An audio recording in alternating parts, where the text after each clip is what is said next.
Magandang araw sa ating lahat. Bago natin pakinggan ang questions and answers, huwag kalimutan ang mag-like and share at sa hindi pa nakakapag-subscribe ay mag-subscribe na upang ma-notify kayo ng YouTube sa mga bagong uploads. Halina at atin nang pakinggan si Brother Eli Soriano. Sa itanong mo kay Soriano, Biblia ang sasagot.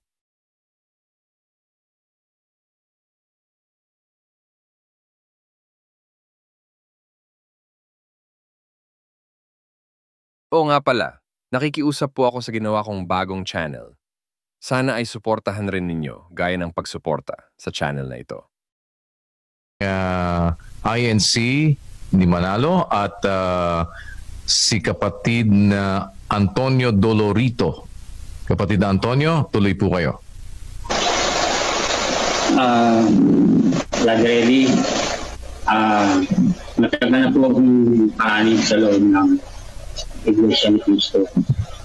40 taon na po akong kaanib. Pero madalas po pagka may pagsamgasaan, binabanggit ko po yung talatang Roma 16:16.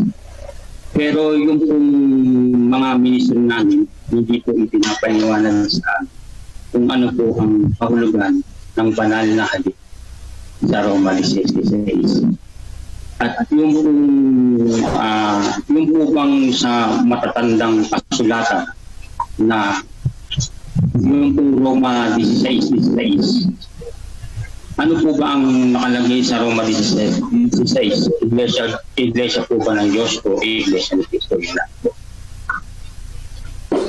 Sige, tama na kapatid. Dalawa na yung tanong mo. Pinayagan na lang kita kasi dapat isa lang eh.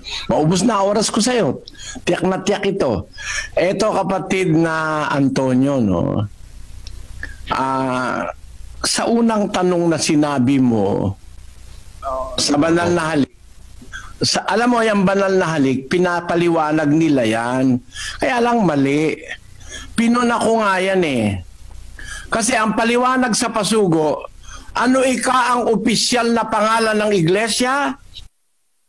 Iglesia ni Cristo kasi ito ang pangalang ipinambati sa lahat.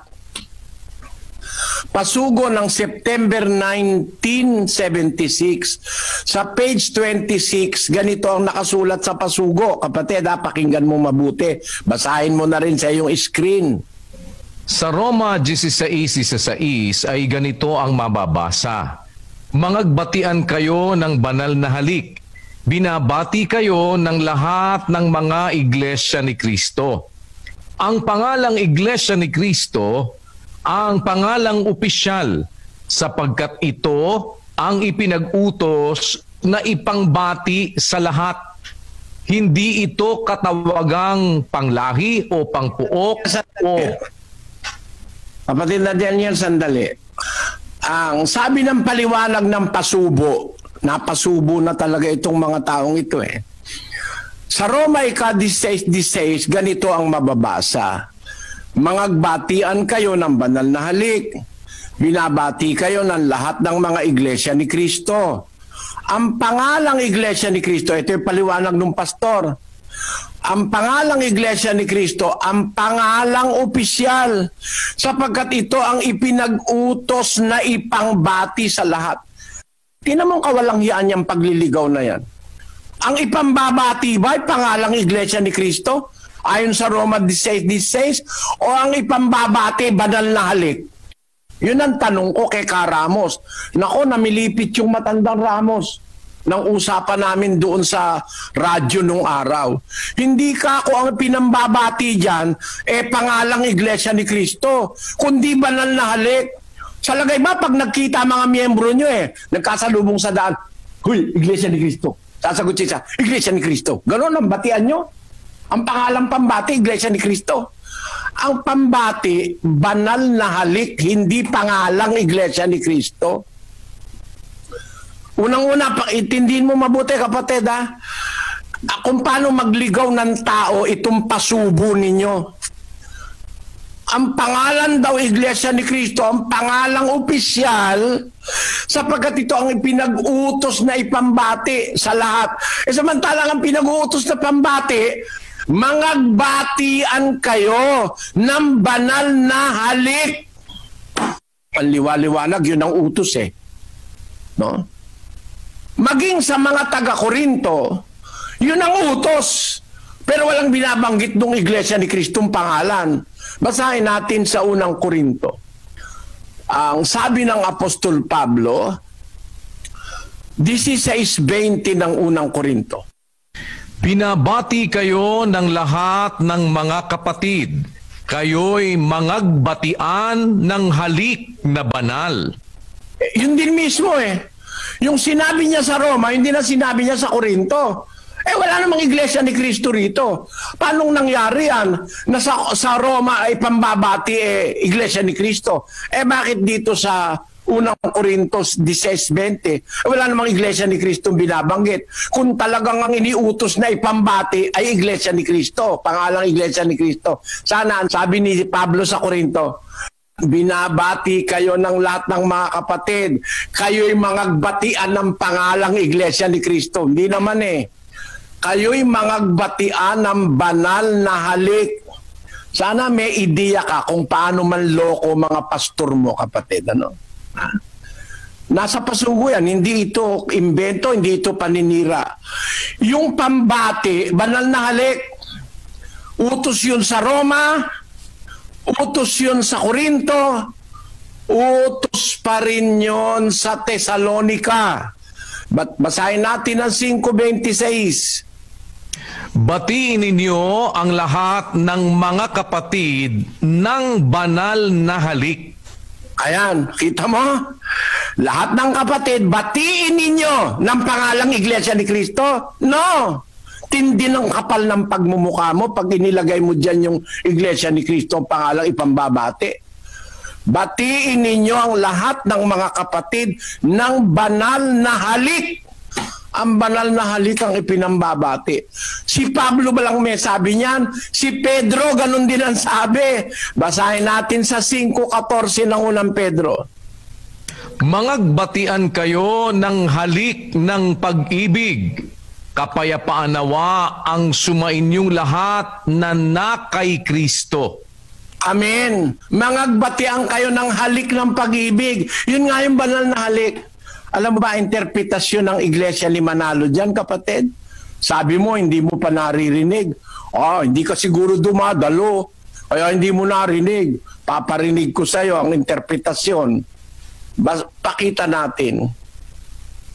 Ngayon, tungkol po sa tanong nyo kanina, ito yung paliwanag ng mga nagsisipagsuri, yung nung kahulugan ng banal na halik. Opo. Ito po, sa pagkakaliwat na po sa ating wika, mula po sa Weekly Bible Commentary, sa page 1225. Ano nga nasa ang paliwanag daw ng nagsusuri tungkol sa banal na halik, ito ang paliwanag ng nagsusuri, hindi kanila. No? Ina-adapt lang nila. At ang babasahin, Wycliffe Bible Commentary. Alam mo kapatid, si Wycliffe, protestante yan Yang gumawa ng Wycliffe Bible Commentary, protestante yan. Alam mo ba ang paniwala nyo tungkol sa mga protestante? Basahin natin ang August 1961 issue ng Pasugo, page 39. Kaya sa wakas ng lathalang ito, dapat na nating itakwil ang mga paring Katoliko at ang mga pastor protestante sapagkat sila'y mga ministro ni Satanas. Ministro pala ni Satanas yung mga protestante, sabi ninyo. Bakit pagka magigipit kayo sa paliwanag, kinukuha nyo ang paliwanag ng ministro ni Satanas? Tinan mo katarantaduhan yan. Kontradiksyon niyang aral ng Pasugo Dapat daw itakwil yung mga ministro ng protestante at mga pastor. Kasi mga ministro ni Satanas. Ngayon, nung hindi nila maipaliwanag yung banal na halik, pumunta sa Wycliffe Bible Dictionary. Ano raw? Ulitin natin nga, kapatid na Daniel. Ngayon, tungkol po sa tanong nyo kanina, ito yung paliwanag ng mga nagsisipagsuri na yung nung kahulugan ng banal na halik. Opo. Ito po, sa pagkakaliwat na po sa ating wika, mula po sa Weekly Bible Commentary sa page 1225. Anumang nasa makabagong mga kultura ang lumalarawan sa malalim na pagmamahalan na dapat madama ng mga Kristiyano sa isa't isa. Isang halik sa pisngi, isang mainit na pakikipagkamay, ang paghahawak ng dalawang kamay, at iba pa. Ito ang katumbas ng iniutos ng mga apostol. Ito yung bunga ng pagsusuri ng mga nag-aaral po sa Biblia, kapatid na Michael, tungkol po sa Roma 16:16, ang ating stand na yung banal na halik, paraan po ng pagbati.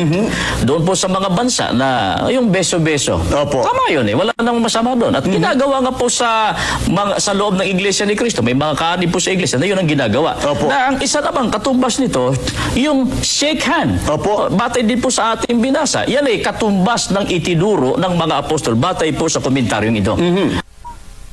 Yan ang ginagawa raw sa Iglesia ni Cristo. Yung pinaliwanag ni Wycliffe na protestanteng pastor na sa demonyo, na ang kahulugan daw ng banal na halik ay halik sa pisngi, beso-beso, o kaya shake hands. Yan.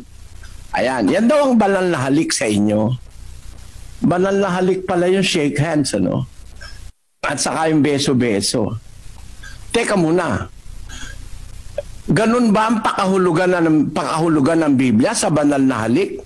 Sa halik ng pag-ibig? Yung mag-shake hands, magbeso-beso? Balikan natin ang Roma 16:16. Mangagbatian kayo ng banal na halik. Binabati kayo ng lahat ng mga iglesia ni Kristo. Ayan, ang utos, mangagbatian kayo ng banal na halik, sabi sa taga-Roma. Binabati kayo ng lahat ng mga iglesia ni Kristo. Asan ba yung mga iglesia ni Kristo na bumabati sa taga-Roma? Basahin natin ang Galatia 1:22. At hindi pa ako nakikilala sa mukha ng mga iglesia ng Judea na pawang kay Kristo.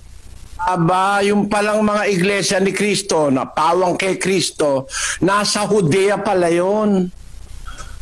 Kaya yung mga taga-Judea bumabati ng banal na halik sa taga-Roma. Kung yan ay beso-beso, gaano ba kahahaba ang liig ng mga taga-Judea para mabati ang mga taga-Roma ng banal na halik? Kahit liig ng giraffe ang ilagay mo, hindi pwede. Ang distansya, 1,448 miles from Rome doon sa Judea. Yung mga iglesia ni Kristo sa Judea, mga iglesia ng Judea na pawang kay Kristo, binabati nila yung mga taga-Roma ng banal na halik. Kung shake hands yan, paano nangyari yon? Paano maipapadala ni Pablo yung shake hands at saka yung beso-beso sa pamamagitan ng sulat? Ang pagbati ng banal na halik na isusulat, mga kapatid. Yung banal na halik na isusulat yon, na ipapadala. Parang ganito, ibig sabihin. No? Meron ako natatanda ang kanta nung araw So we gotta say goodbye for the summer. Darling, I promise you this. I'll send you all my love every day in a letter sealed with a kiss. Ayun. Yung palang na isesend sa letter, yung naisisil pa with a kiss. Kung ang kahulugan ng banal na halik beso-beso at shake hands, paano mangyayari yun? 1,440 kilometers away. Paano ka makakapag-shake hands? No? Mag-isip ka, kapatid na Antonio. No? Ang banal na halik is something spiritual. Hindi po yan physical na beso-beso. Kasi yung nasa mga iglesia sa Judea na pawang kay Kristo, bumabati ng banal na halik sa mga taga-Roma. Tapos, nung kausap ni Pedro, yung mga Kristiyano nung una sa unang Pedro Kapitulo 5, sabi niya, mangagbatian kayo ng balik ng pag-ibig. Sabi ni Pedro sa mga sinusulatan niya, asan ba yung mga sinusulatan ni Pedro? Basahin natin yung umpisa ng kanyang sulat, kung kanino niya isinusulat. Sa unang Pedro 1:1, kapatid na Daniel. Si Pedro na apostol ni Hesukristo sa mga hinirang na nangingibang bayan na nasa pangangalat sa Ponto, Galacia, Cappadocia, Asia at Bitinia. Ang sinusulatan pala ni Pedro rito, mga hinirang, mga Hudyo na nangangalat kasi inusig ang iglesia. Yung iba nasa Ponto, yung iba nasa Galacia, yung iba nasa Cappadocia, yung iba nasa Asia, yung iba nasa Bitinia. Naku, nagkakalat-kalat pala Kristiyano noon. Ngayon sabi ni Pedro sa kanila mismo, sabi niya sa 5:14, magbatian kayo ng banal na halik. Kung ang kahulugan niyang banal na halik, mag-shake hands. Paano makikipag-shake hands yung nasa Ponto doon sa nasa Galacia? Ang layo. Ang layo sa katotohanan ng paliwanag. Sabagay, hindi naman yung paliwanag yun. Hiniram lang ni Ramil Parva at saka ni Sandoval. Hiniram lang sa paliwanag ng pastor ng protestante na ayon sa inyo sa demonyo. Ganyan kayo mga pastor nyo pag nagigipit. Kahit paliwanag ng demonyo, kinukuha. Parang si Manalo mismo, si Tandang Felix. No? Ang mga paring Katoliko raw sa demonyo. Pero nung paliwanagan niya na si Kristo raw verbo, salita, balak pa lang, hindi pa ika natutupad. Salita pa lang na balak, binalak na salita. Anong ginamit? Yung salin ni Juan Trinidad na paring Katoliko.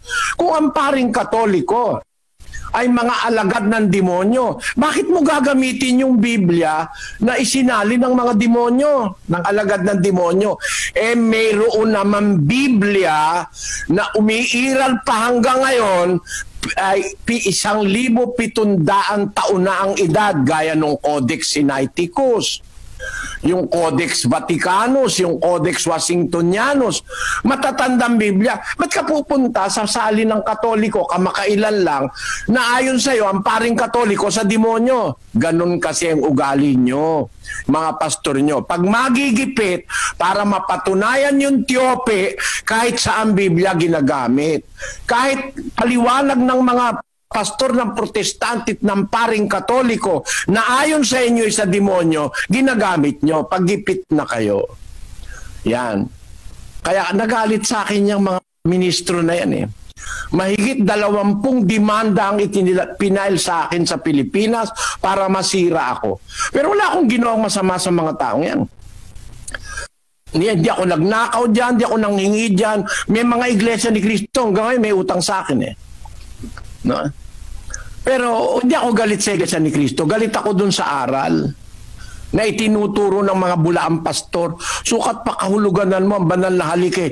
Shake hands tapos beso-beso. Paano mag-shake hands yung mga taga-Roma, makikipag-shake hands, makikipag-beso-beso sa mga nasa Judea, nasa Galacia? Ay, mali ang aral na yan. Spiritual yung banal na halik na yan, kapatid. Tawag nga ni Pedro, halik ng pag-ibig. Spiritual yan.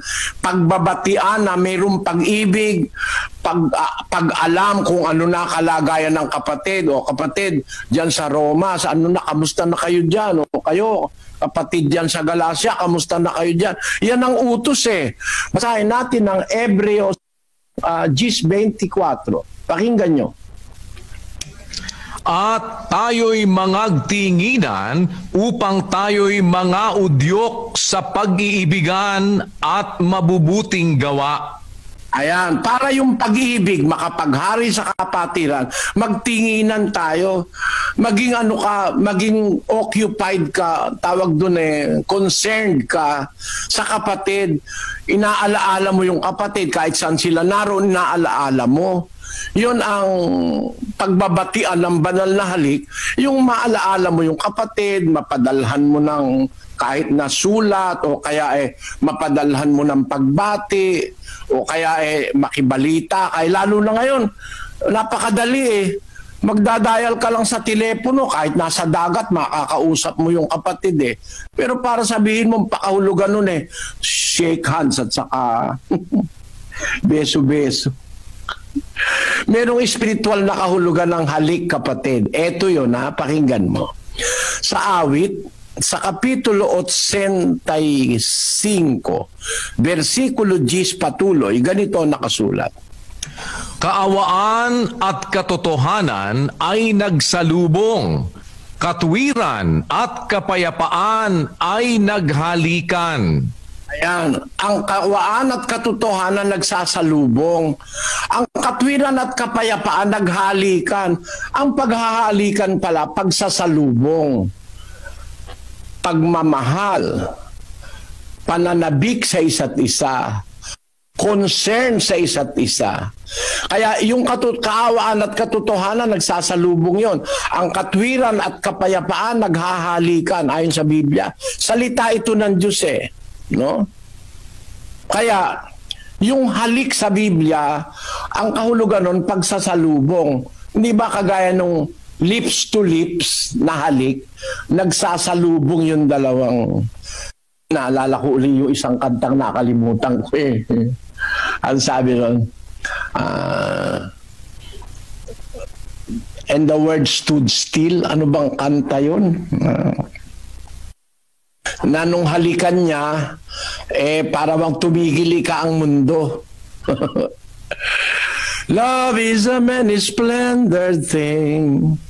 It's the April rose that only grows in the early spring. Love is nature's way of giving, a reason to be living, the golden crown that makes a man a king. Once on a high and windy hill, in the morning mist, two lovers kissed and the world stood still. Then your fingers touched my silent heart and taught it how to sing. Yes, true love's a many splendored thing. Ayon, in the morning mist, two lovers kissed. Nagsalubong yung kanilang mga bibig.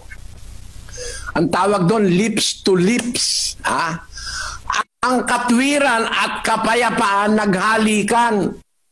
Kaya yung pakikisama sa kapatid, yung pag-alaala sa kapatid, yung concern sa kapatid sa loob ng iglesia, katwiran at kapayapaan na nasa atin naghalikan. Ang ibig sabihin, nagmi-meet tayo sa kapayapaan, nagmi-meet tayo, nagkakaisa tayo sa katwiran. Yung pagkakaisa sa katwiran, yung meeting sa katwiran, meeting in minds, meeting ng kapayapaan, meeting sa aral, yung pagkakaisa sa aral, yun ay simboliko ng halikan ng magkakapatid sa iglesia. Pero never na ipinaliwanag ng mga apostol na ang banal na halik beso-beso o shake hands. Wala yan. Kapatid na Antonio, wala yan. Wala na lang maatrasan si Ramil at saka itong si Sandoval nung magkakausap kami sa telebisyon. Yan ang karanasan ko dyan. Kasi galit sila sa akin Hindi nila kasi matututulan ng bibliko yung akin sinasabi. Ako natututulan ko sila Isa pa, yung magbatian ng banal na halik, binabati kayo ng lahat ng Iglesia ni Cristo. Sapagkat ang pangalang Iglesia ni Cristo raw, ang pangalang opisyal sapagkat siyang ipinambati sa lahat. Mali yan Hindi opisyal na pangalan niyang Iglesia ni Cristo. Bakit? Kung i-Englishin mo lang, makikita mo Hindi naman Iglesia ni Cristo nakalagay, Churches of Christ. Salute one another with a holy kiss. The Churches of Christ salute you. Plural yan Kaya lang ginagawa ng mga pastor nyo, pag in-English nila, inaalis nila yung Churches of Christ, nilalagyan ng Church of Christ. Ganyan sila mandaya. Ang nasa Biblia, Roma 16:16 ay Churches of Christ. No? Pero pag inilagay na sa pasugo, inaalis yung churches, pinapalitan Church of Christ. No? Yan. Pasugo nung basahin natin. May 1973, page 10. What is that one body in which the people who are called by God are found? That one body is the body of Christ or the church. What is the name of that church which is the body of Christ and whose head is Christ himself? In Romans 16:16, this is stated, salute one another with a holy kiss. The churches of Christ salute you. The church, which is the body of Christ and whose head is Christ himself, is called Church of Christ. Nung ipaliwanag na, inalis yung churches, pinalitan ng Church of Christ. Miski sa Kastila, ang sabi doon, Iglesias de Cristo. No? Plural Churches of Christ. Ayan. Pero may manipulasyon, inalis yung plural, ginawang singular, hindi pagtatapat ng katotohanan yan. Kasi ang mga iglesia ni Kristo, yan yung mga iglesyang pawang kay Kristo na nasa Judea. Basahin natin uli ang Galacia, kapatid na Daniel. At hindi pa ako nakikilala sa mukha ng mga iglesia ng Judea na pawang kay Kristo. Yung palang mga iglesia ni Kristo, yun pala yung mga iglesia ng Judea na pawang kay Kristo, sabi ni Pablo. Alin ba yung mga iglesyang nasa Judea na pawang kay Kristo, mga iglesia ni Kristo? 2:14 ng unang Tesalonica. Sapagkat kayo, mga kapatid, ay nagsitulad sa mga iglesia ng Diyos na nasa Judea kay Kristo Jesus. Pangalan pa iglesia ng Diyos? Yung palang mga nasa Judea na mga iglesyang pawang kay Kristo, yun pala iglesia ng Diyos, mga iglesia ng Diyos na nasa Judea kay Kristo Jesus. Ang pangalan nun, iglesia ng Diyos, kapatid. Yun ang nakasulat sa 20:28 ng Gawa, sa tamang salin ng Biblia. Take heed therefore unto yourselves and to all the flock over the which the Holy Spirit hath made the overseers, to feed the church of God, which he hath purchased with his own blood. Ang iglesia ng Diyos na binili niya ng kanyang sariling dugo. Ang sabi sa Griego, yung mga mas original na mga translation, ang sabi, Ecclesian to Theo, iglesia ng Diyos. Hindi ko lang alam basahin yan sa Greek. Proseci eutois kai panti to poimnio en umas to neuma to agion eteto episkopos poimainen ten Ecclesian to Theo. Pakanin ninyo ang iglesia ng Diyos. Yan na nasa Grego. Hindi iglesia ni Kristo. Ngayon, ang kanilang argumento dyan, kaya raw iglesia ni Kristo, si Kristo daw ang ulo ng katawan. Ang iglesia raw ang katawan, kaya si Kristo ulo, kaya iglesia ni Kristo. Yun ang nabasa natin sa pasugo kanina. Ulitin nga natin yon, kapatid, na technician. Sa Roma 16:16 ay ganito ang mababasa, Mangagbatian kayo ng banal na halik. Binabati kayo ng lahat ng mga iglesia ni Kristo. Ang pangalang iglesia ni Kristo, ang pangalang opisyal, sapagkat ito ang ipinag-utos na ipangbati sa lahat. Hindi ito katawagang panglahi o pangpuok o pang-isang katangian lamang, kundi ito'y tumutukoy sa lahat. Ito'y tumutukoy rin sa kalagayan. Ayan, yun ang paliwanag nila. Pero meron pang isang pasugo na kaya daw Iglesia ni Cristo, kasi katawan ni Cristo is Cristo ang ulo, kaya Iglesia ni Cristo. Yun ang kanilang paliwanag. Pakilagay mo yung pasugo na yun.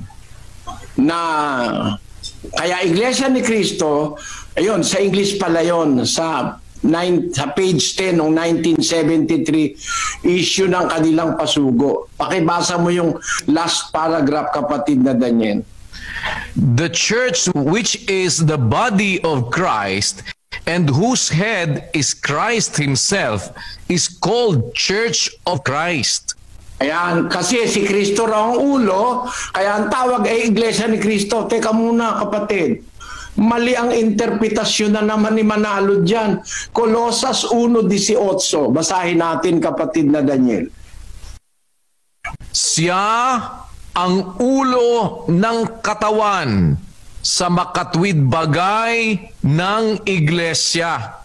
Ayan, ang liwanag Si Kristo ang ulo ng katawan. Alin yung katawan? Sa makatwid bagay ng iglesia. Abe, di kasama si Kristo dun sa katawan? Siya nga ang ulo Meron ba namang katawang walang ulo? Pugot yun. Pero sa isang tamang katawan, sa tamang sentido ng katawan, si Kristo ang ulo ng katawan. Sa makatwid ng iglesia. Alin ang iglesia? Di yung katawang may ulo. Para sabihin mo ngayon, iglesia ni Kristo kasi siya ang ulo ng katawan. Parang pinag-iiwalay mo Siya ang ulo ng katawan. Aling katawan? Yung katawang may ulo na sa makatwid bagay ang iglesia. Ang iglesia, katawang may ulo, kumpleto.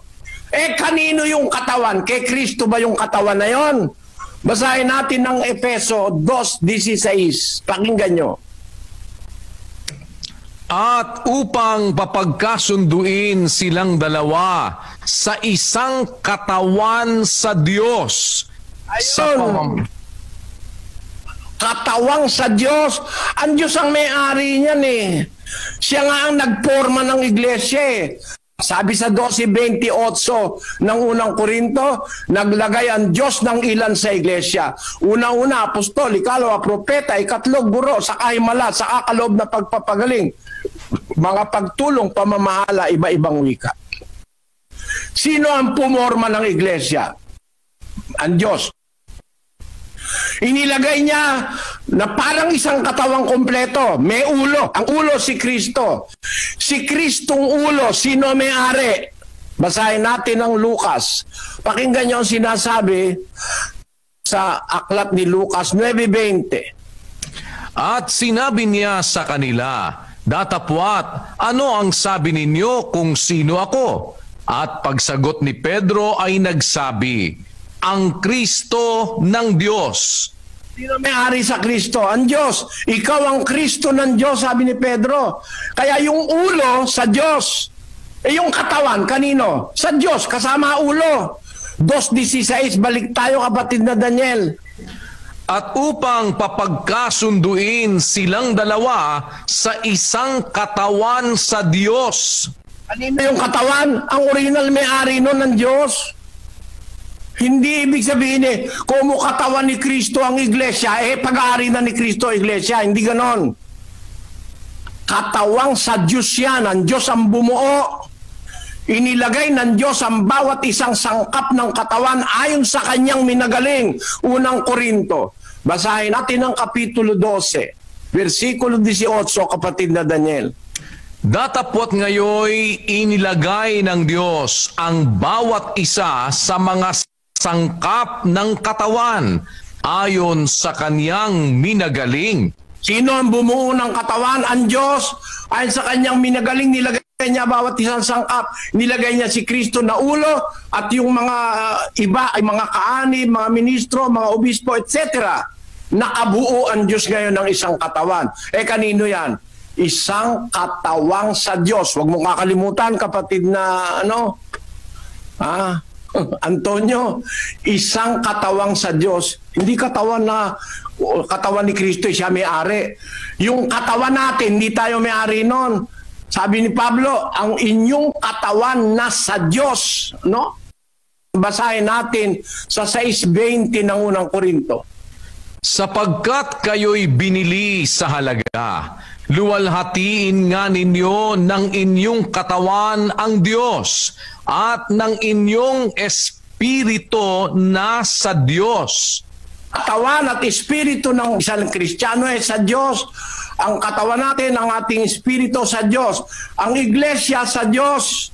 Si Kristo sa Diyos. Kaya ang total niyan, iglesia ng Diyos. 2 Korinto 1:1. Pakinggan nyo.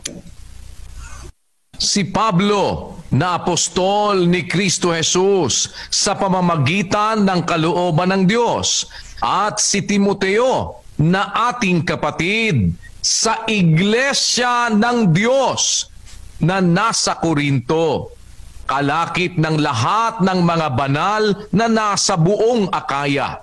Ayan, yan ang opisyal na pangalan. Kalakip na dyan ang lahat. Iglesia ng Diyos na nasa Korinto at kalakip ng mga banal na nasa buong Akaya, Asia at iba't ibang panig ng mundo. Kaya yung iglesia ng Diyos, yan ang opisyal na pangalan. Bakit? Yan ang pangalan ng may-ari Ang talagang sa Diyos, tinatawag sa kanyang pangalan. 43:7 ng Isaias. Pakinggan mo, kapatid na Antonio. Bawat tinatawag sa aking pangalan at yaong aking nilikha ay sa aking kaluwalhatian, yaong aking inanyuan, oo, yaong aking ginawa. Maliwanag na maliwanag Ang mga tinatawag sa aking pangalan, bawat tinatawag sa aking pangalan, sabi ng Diyos, yaong aking nilikha, siyang gumawa nun. At sa aking kaluwalhatian, yung aking inanyuan, yung aking ginawa. Kaya yun sa Diyos, tinatawag sa pangalan ng Diyos. Daniel 9:19. O Panginoon, dinggin mo. O Panginoon, patawarin mo. O Panginoon, iyong pakinggan at gawin. Huwag mong ipagpaliban, alang-alang sa iyong sarili, o Diyos ko, sapagkat ang iyong bayan at ang iyong mga tao ay tinatawag sa iyong pangalan. For thy people and thy cities called by thy name. Ang iyong bayan, ang iyong mga tao, tinatawag sa iyong pangalan. At yan din ang paniniwala ng mga apostol. Ang opisyal na pantawag sa mga tao ng Diyos ay ang pangalan ng Diyos. 3:14 ng Efeso. Pakinggan niyo ang sabi ni Pablo. Dahil dito ay iniluluhod ko ang aking mga tuhod sa Ama ng ating Panginoong Hesukristo. Nasa Kanya'y kumukuha ng pangalan ang bawat sangbahayan sa langit at sa lupa. Ayan, sabi ni Pablo, iniluluhod ko ang aking mga tuhod sa Ama ng Panginoong Hesukristo dahil sa Kanya kumukuha ng pangalan ang bawat sangbahayan sa langit at sa lupa. Sambahayan sa langit, kumukuha ng pangalan sa Diyos. Sambahayan sa lupa, kumukuha ng pangalan sa Diyos. Alin ba yung sambahayan sa lupa? Unang Timoteo 3:15, kapatid na Daniel. Ngunit kung ako'y magluwat ng mahabang panahon, ay upang maalaman mo kung paano ang dapat sa mga tao na ugaliin nila sa bahay ng Diyos, na siyang iglesia ng Diyos na buhay at haligi. Ang bahay ng Diyos, ang sambahayan ng Diyos sa lupa ay ang iglesia. Ang tawag ng mga apostol, iglesia ng Diyos, di iglesia ni Kristo. Yung iglesia ni Kristo, wala sa Biblia yung singular nun. Plural yon, Churches of Christ. Hindi opisyal na pangalan yon. Ang lahat ng iglesia, sama-samahin mo sa Asia, sa Korinto, sa Bita, kung saan-saan, ang tawag mga iglesia ng Diyos. Kaya makikita mo may mga talata ng Biblia, 11 talata ang tinuturo iglesia ng Diyos. Sa kasamaan palad, hindi naintindihan yan ng mga pastor ni Manalo. Ang kanilang pinagbabatayan, sitas na hindi nila naintindihan. Sabi ka ni Kristo, sinasabi ko sa iyo, ikaw ay Pedro, sa ibabaw ng batong ito, tatayo ko ang aking iglesia. Ang emphasis nila, tatayo ko ang aking, kang kahulugan ng aking, pagmamay-ari kayon. Kaya dapat ang iglesia, ang nagtayo si Kristo, aking iglesia, iglesia ni Kristo. Pilosopya yon, hindi yun ang nasa Biblia. Kasi ang nasa Biblia, nung sabihin ni Kristo kay Pedro, itatayo ko ang aking iglesia sa ibabaw ng batong ito, yung salita na yon, hindi original na salita ni Kristo yon. Salita ng Ama yon, nilagay sa bibig ni Kristo. 12:49-50 ng Juan. Pakinggan nyo. Sapagkat ako'y hindi nagsasalita na mula sa aking sarili, kundi ang Ama na sa akin ay nagsugo, ay siyang nagbigay sa akin ng utos kung ano ang dapat kong sabihin at kung ano ang dapat kong salitain. Meron ba salitang pansarili si Kristo? Ang nagsugong Ama sa akin ang nagbigay ng utos kung ano sasabihin ko, kung ano sasalitain ko. Kaya nung itatayo iglesia, sinabi niya, sinasabi ko sa iyo, ikaw ay Pedro, sa ibabaw ng batong ito, tatayo ko aking iglesia. Kanino salita yun? Salita ng Ama yun. Kaya nang matupad yan, iglesia ng Diyos. Hindi iglesia ni Kristo. Kasi salita ng Ama yun. Ang talagang nagtayo ang Diyos, kinasangkapan lang si Kristo. Hebreo 3:4. Pakinggan nyo.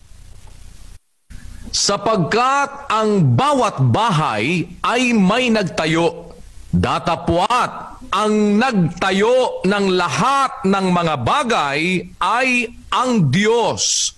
Kasama ang iglesia. Ang nagtayo ng lahat ng bahay, lahat ng bagay ay ang Diyos. Bawat bahay may nagtatayo. Maring nagtayo si Pablo, nagtayo si Pedro, nagtayo ng kung sino-sino. Pero ang kredito, ang nagtayo ng lahat ng bagay, lahat ng totoo ay ang Diyos. Kaya yung iglesia ang totoo, nagtayo nun ng Diyos. Kinasangkapan lang si Kristo nang suguin siya sa lupa. At inamin naman niya, sabi niya, pag nagsasalita ako, hindi ako nagsasalita sa sarili ko. Kaya nung sabihin niya kay Pedro, itatayo ko aking iglesia, salita ng Ama yun, na siyang talagang tagapagtayo. Kaya nung matupad, tawag ng mga apostol, hindi sila naligaw, iglesia ng Diyos. Naintindihan mo, kapatid na Antonio? Naintindihan ko po ng maliwanag. Maraming salamat po. Salamat sa Diyos. Pagpalain ka, kapatid, sana magpatuloy kang makinig. Kapatid na Daniel? Opo, at sa pamamagitan po niyan ay muli pansamantala po tayong magtatapos sa gabing ito sa ating ang dating daan Worldwide Bible Exposition. At tayo po ay nag-aanyaya ang ating mga schedules. Kung loloobin po ng Diyos, kapatid na Eli, sa next week po ay meron po tayong muling Worldwide Bible Study mula Lunes hanggang Huwebes. At ang atin pong Worldwide Bible Exposition ay scheduled naman ng Friday. So May 18 to 21, atin pong Worldwide Bible Study at May 22, ang atin po namang Worldwide Bible Exposition. Kaya nag-aanyaya po tayo muli.